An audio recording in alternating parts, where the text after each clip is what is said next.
Isang motorcycle rider ang gustong magreklamo sa Bitag Kilos Pronto. Ang truck raw kasi nakabangga at naka-aksidente sa kanya, naglaho na lang ng bigla ng parang bula. Abay, lahat ng pangakong tulong sa kanya na baliwala. Detalye ng sumbong. Ito panoorin.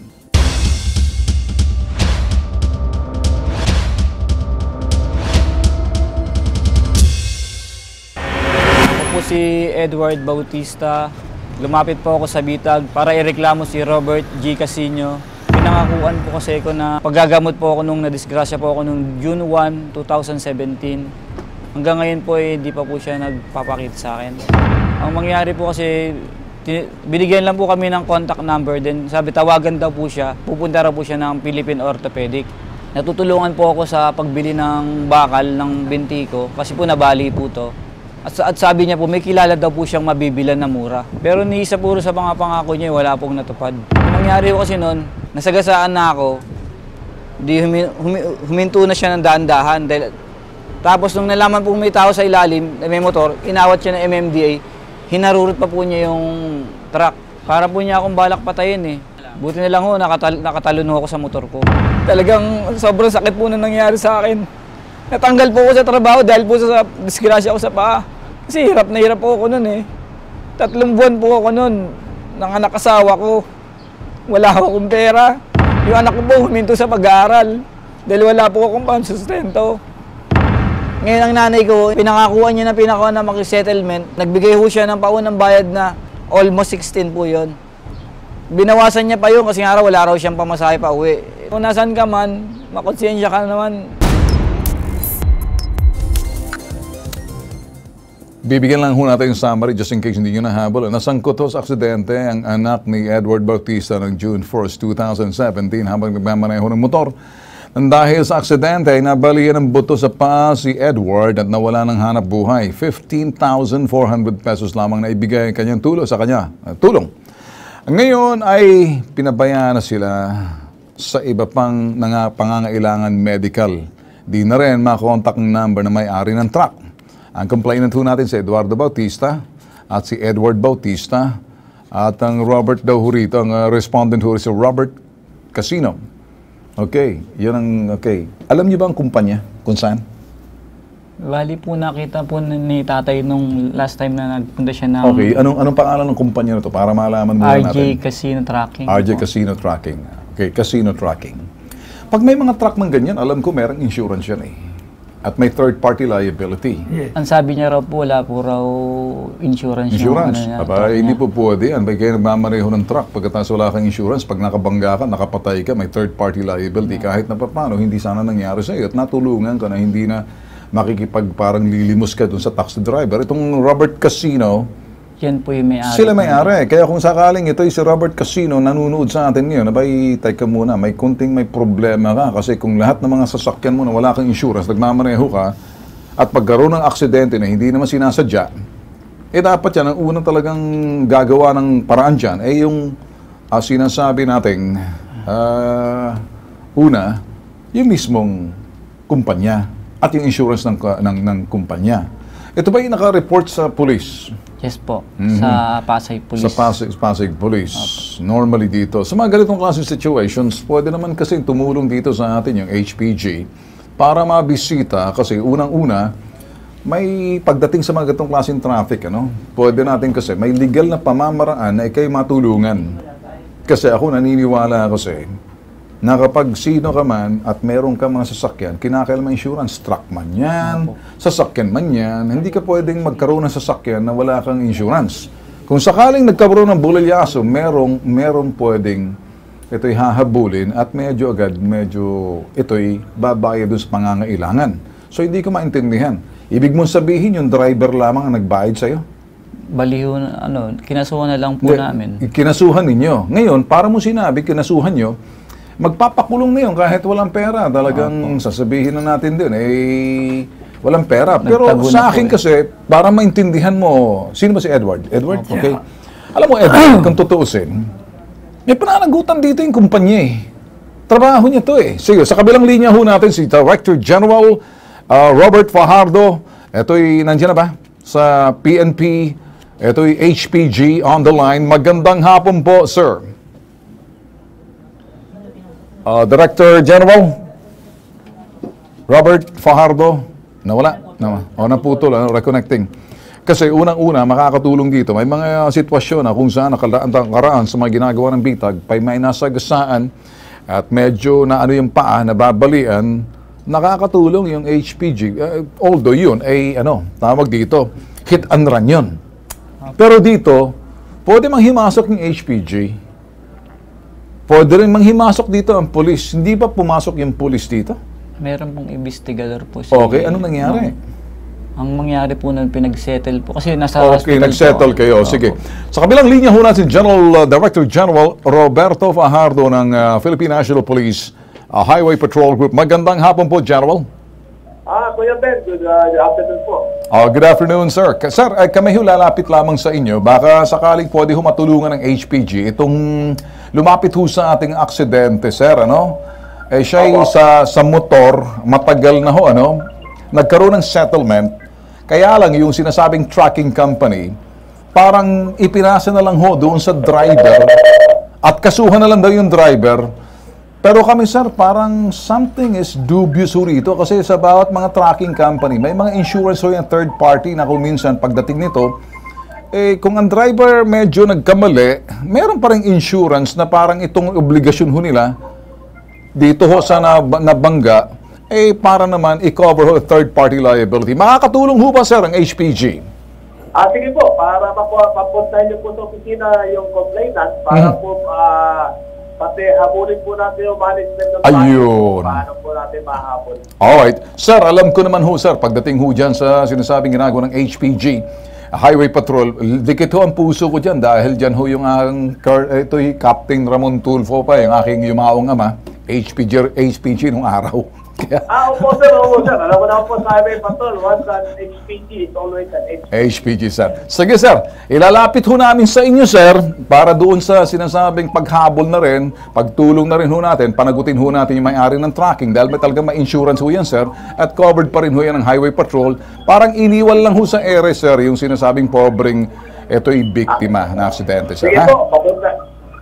Sige po, papuntahin niyo po sa opisina para habulin po na yung management at pwede habulin natin yung mga truck. Thank you, sir. Thank you so much, sir. Ayan, okay. Sa kabilang linya naman natin si Attorney Batas Mauricio. Ito yung sinasabing resident lawyer ho ng Bitag Kilos Pronto. Magandang hapon sa iyo, Attorney Batas Mauricio. Magandang hapon po, Ginoong Ben Tulfo, all the way from Iba, Sampales. Yan layo ninyo, sir. Talagang mabuti. Thank you so much for picking up our call. Sir, narinig nyo naman siguro, attorney, yung nangyari dito sa biktima. Tinutulungan namin the best effort, Highway Patrol, sa panig naman ho ng batas at karapatan ho ng sinasabing itong biktima. At ang nakikita ninyo ho dito sa sinasabing trucking company na bakit ang driver inuobliga mo, ang driver magpapakulong dahil wala talagang magagawa yan. Kung ito aksidente, hindi sinasadya. Hindi ba, attorney, may mga tracking company, may mga insurance yan for third party liability, sir? Meron attorney? Po, dapat po lahat po ng kanilang mga sasakyan na ginagamit sa kanilang negosyo, Ginoong Ben Tulfo, mga kababayan, kailangan sakop ng third party liability insurance.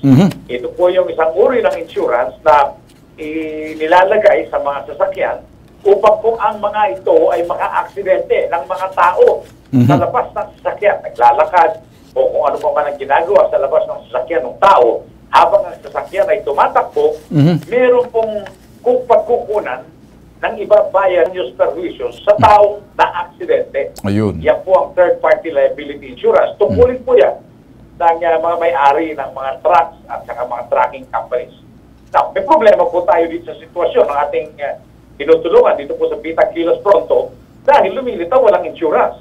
At ngayon, ipinapasa na lang ng may-ari dito po sa driver.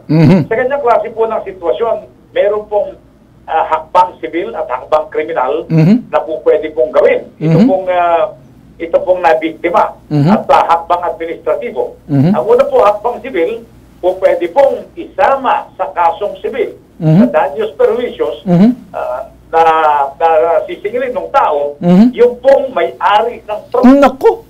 O ba? Okay. Kasi po kaliwanag yung batas na nagsasabi niya. Lalo na po kung yung tinatawag na insolvent yung driver. Nako. Kung walang maibayad, Okay. walang ari-arian yung driver, na ganyan naman po talagang Mga driver. katayuan ng maraming drivers. Mm. So, ang mananagot po talaga diyan sa daños perjuicios hanggang sa huli-huli ng sentimo ay ang may-ari ng truck o ng Lagot. trucking company. Mhm. Pangalawang remedyo po dyan ay yung kasong administratibo. Mhm. Hindi po dapat pinapatakbo ang mga truck na No. walang pagtupad sa third-party liability Yun. insurance law. Mhm. Subalit, dahil ginawa ito ng may-ari ng truck o ng trucking company, po pwede po silang makasuhan sa Land Transportation Franchising and Regulatory Board. Mhm. Kasama na po sa Land Transportation Office. Mhm. Una, upang makansela ang Mhm. rehistro ng Naku, truck na yan. At napatay. pangalawa, kung may prangkisa mang umiiral yan, Mhm. abay sila po makansela ang kanilang prangkisa bilang isang trucking company. Okay. Mhm. Yun po yung sitwasyon dyan. Sa sa civil yun. May criminal ho ba ang habol dito, sir? Ang akin pong tingin meron po sapagkat yung pong ating land transportation laws, bagamat ito po ay 1953 pa, ay pasa, meron pong pangkalahatang alituntunin na nagsasabi na kung sino man sa mga may-ari ng mga sasakyan ang lalabag sa mga alituntuning nakasaad sa land transportation laws o di kaya sa mga kaalyadong batas may kinalaman sa pagpapatakbo ng mga sasakyan, maaari po silang magkaroon ng parusang pagkakakulong. Meron pong general clause doon. Ginong-vetol po at Okay. sumaybay ng pitag. So, tatlong kaso, ano? Ating gawin. Tatlong kaso, civil, administrative, criminal case. Pareho doon sa Apo. mga parting yun. Ayun, sir. Apo, kailangan pong gawin ng bitag kilos pronto at ng batas yan, ginong-vetol po. Sapagkat napakarami po ng mga palasubas ng mga may-ari ng trucks, may-ari ng mga bus, may-ari ng mga trucking companies at ng mga bus companies na hindi po tumutupad Ayun. sa ganitong reglamento. Well, attorney. Opo. Okay. Attorney, tutulong sa atin dito ang yung highway patrol. At talagang hahabulin na attorney. So, parang tulong ho natin dito, legal na tulong. At ito naman dito sinasabing the operational aspect dito na obligahin sa pamamagitan ng highway patrol group, tutulong pareho, sir. Kami ho'y nagpapasalamat sa inyong bibigay impormasyon, pagbubukas isipan ng mga nanonood ho sa atin, yung mga posible ho magawa ng mga taong na aksidente kapareho nito. Si tatay, si Eduardo, Eduardo? Yes, sir. Okay, gusto niyong tanungin si Attorney Batas. Sige, kanina Yes, sir. tumatas Ano sa kamay. kaya mabuting gagawin natin sa attorney? Kasi pinayagan ni Mr. Robert Casino na wala nang Expired license. expired license na pinagtatrabaho pa niya. Naku, boy, may impormasyon ka pa. Expired Oo, na yung expired lisensya. Tumatakbo Attorney. pa yung sakyan niya. Expired na yung ibig Lisensya po sabihin ng yung driver. prangkisa? Driver po. Ay, yung driver. 8 months ang expired. 8-month expired na yung lisensya ng driver daw, attorney. Sus Maria Joseph ng driver. Talaga naman. Madadrive pa. Mukhang talaga pong Opo. salbahe. Matindi po yan. Ayun, Matindi okay. po yan. Pagka po ganyan, lalong titibay yung pong kasong administratibo upang makansela ang kanyang prangkisa Ayun, o okay. di kaya mapagbayad ng malaking multa. Yan pong may-ari niya. Ayun, okay. Attorney, maraming salamat at kayo makikipagtulungan sa legal na aspeto at doon naman sa sinasabing law enforcement, andyan naman ho yung HPG, sir. Apo, lagi pong nakahanda ang batas sa ikapagtatagumpay ng layunin ng Bitag Gilas Protong makatulong sa sambayanan. Walang pwedeng ibang malapitan. Ginong-bento po. Maraming salamat. Maraming salamat, Attorney Batas Mauricio. Okay. Ganito na lang. Dalawang tutulong, Andyan yung HPG. Sila yung obligahin. Dadalhin ka namin sa HPG. Sasamahan natin to sa HPG, doon mismo sa Director General ng HPG. Para gawin nila yung sinasabing pagbisita at tingnan lahat yung mga truck at mga bagay na pwedeng masilip. Pangalawa, yung tatlong bagay na kung saan tutulong din si Attorney Batas sa kasong civil. Sa nangyari, administratibo na pagpipilit mo sa driver na walang lisensya na, expired na yun. Sabi nga ni Batas Mauricio, ang driver talaga walang pang babayad. Parang dukha ang dating niyan. Pero yung may-ari, parang gusto makalibre, tinatanggihan niya. Iniwan po yung driver. Ganito na lang gagawin namin. Kikilos agad kami. Alang-alang para sa iyo. Okay? Yes, sir. Okay ba sa iyo, Tang? Yes, sir. Yes. Tama po Salamat yan. po.